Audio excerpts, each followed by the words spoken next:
అరే నా weighing scale మీద నా వెయిట్ పెరుగుతుంది అన్నది కన్సర్న్ కాదు. మీరు దేని గురించి భయపడాలి?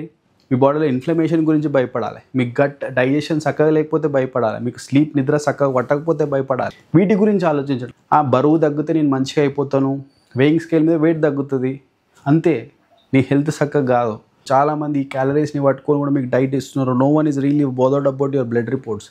ఎవరు చూడరు నీవు ఇన్సులిన్ రెసిస్టెన్స్లో ఉన్నావా, నీ లివర్ స్ట్రెస్లో ఉంది, ఏం అవసరం లేదు, ప్రోటీన్ తిను, కార్బోహైడ్రేట్స్ తిను, ఇది కూడా క్రాష్ డైట్ అని అడుగుతాయి. దీని గురించి డీటెయిల్గా మాట్లాడతాను నేను తర్వాత ఎప్పుడన్నా. కానీ నేను చెప్పాలనుకుంటున్నానంటే మీరు ఏ డైట్ చేసినా అది నీకు అవసరం ఉంటేనే చెయ్యండి. ఒక మంచి కోచ్ని పెట్టుకోండి. అని యూట్యూబ్లలో చూసేసి ఇట్లా చేస్తే బరువు తగ్గుతాం. సో మీరు మీ హెల్త్ కోసం మాత్రమే పాటుపడండి. బరువు ఈజ్ సెకండరీ. ఆటోమేటిక్గా మీరు హెల్తీగా ఉంటే మీ బాడీకి అవసరం లేకపోతే మీ బాడీ మీ ఫ్యాట్ తీసేస్తుంది. మీరు దయచేసి ఇలాంటి పిచ్చి పిచ్చి డైట్లు చేసి మీ హెల్త్ని ఖరాబ్ చేసుకోకండి. ప్రతి డైట్కి కూడా ఒక పర్పస్ ఉంది.